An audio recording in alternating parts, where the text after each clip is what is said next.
வணக்கம். ராஜுக்கு ஒரு கடிதம் வருகிறது. ஒரு நாள் எனது கிராமத்திற்கு தபால்காரர் ஒருத்தர் வந்தார். அவர் ஒரு கடிதம் கொண்டு வந்தார். அவர் என்னிடம், "உன் பெயர் ராஜுவா?" என்று கேட்டார். ஆமான்னு நான் சொன்னேன். "உனக்கு நான் ஒரு கடிதம் கொண்டு வந்திருக்கிறேன்னு" சொன்னார். என்னது, எனக்கு ஒரு கடிதமா?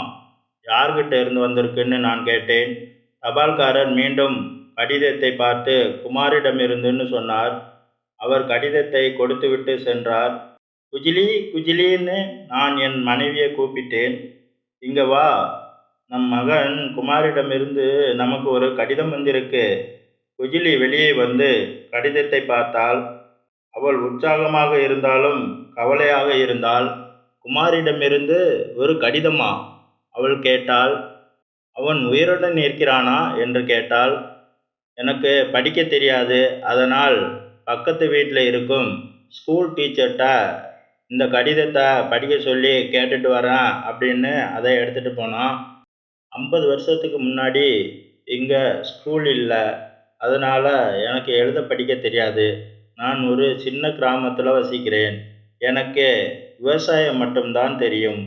எனது ஒரே மகன் குமார் 2 வருடத்துக்கு முன்னாடி வீட்டை விட்டு போயிட்டான். எனது 3 மகள்களுக்கும் திருமணம் ஆகிவிட்டது. குமார் வெளிநாட்டில் நிறைய பணம் சம்பாதிக்கிறான்னு நான் நினைக்கிறேன். குஜிலியும் ஸ்கூல் டீச்சரும் திரும்பி வந்தாங்க. ஸ்கூல் டீச்சர் கடிதத்தை படிக்க ஆரம்பித்தாங்க. 20 டெய்லர் தெரு, லண்டன், E19, இங்கிலாந்து, 16 மார்ச் அப்படின்னு அதில் எழுதியிருந்ததை படித்தாங்க முதல்ல. அதுக்கப்புறம் உள்ளே ஓப்பன் பண்ணி பார்த்தாங்க. அன்புள்ள அப்பா, நான் லண்டனில் வசிக்கிறேன். நான் ஒரு கம்பெனியில் வேலை செய்கிறேன். அந்த வேலை மிகவும் கடினமானது. இரவு பகல் பார்க்காமல் வேலை செய்வதால் எனக்கு அதிக சம்பளம் கிடைக்கிறது. இங்கே நம்ம நாட்டுக்காரங்க நிறைய இருக்காங்க.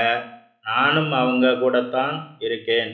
இப்போது நான் உங்களுக்கு $100 பணம் அனுப்பியிருக்கிறேன். ஸ்கூல் டீச்சர் அந்த கடிதத்துடன் இருந்த ஒரு துண்டு காகிதத்தை ராஜுவிடம் கொடுத்தார். என்ன இது என்று கேட்டான் ராஜு. மணி ஆர்டர்னு சொன்னாங்க ஸ்கூல் டீச்சர். இந்த மணி ஆர்டரை தர்பூரில் உள்ள தபால் நிலையத்திற்கு எடுத்துக்கொண்டு போங்க. தபால் நிலைய அதிகாரி உங்களுக்கு பணம் கொடுப்பாருன்னு சொன்னாங்க. மீண்டும் நான் $100ன்னு சொன்னேன். எல்லோரும் சிரித்து கொண்டே சொன்னாங்க, ராஜு, நீ ஒரு பணக்காரன். இந்த பணத்தை வச்சு உங்கள் வீடு மற்றும் பண்ணைக்கு தேவையான நிறைய பொருட்களை வாங்கலாம்னு சொன்னாங்க. நான் தர்பூரில் உள்ள நல்ல உணவு மற்றும் பானங்கள் வாங்க முடியும். நான் விருந்து கொடுக்கப் போகிறேன். நீங்கள் அனைவரும் வர வேண்டும் என்றேன் என் நண்பர்களிடம். குஜிலி குமார் நல்ல மகன் என்றாள்.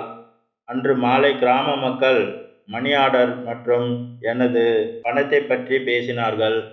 குஜிலியும் பணத்தை பற்றி பேசினாள். அதை வைத்து பண்ணை மற்றும் வீட்டுக்கு தேவையான அனைத்து பொருட்களையும் வாங்கினாள். கிராமத்தில் அவர்கள் சந்தோஷமாக வாழ்ந்தார்கள். நீங்களும் கை நிறைய சம்பாதிக்க வேண்டும். அம்மா அப்பாக்களை நன்றாக பார்த்துக்க வேண்டும். நன்றி.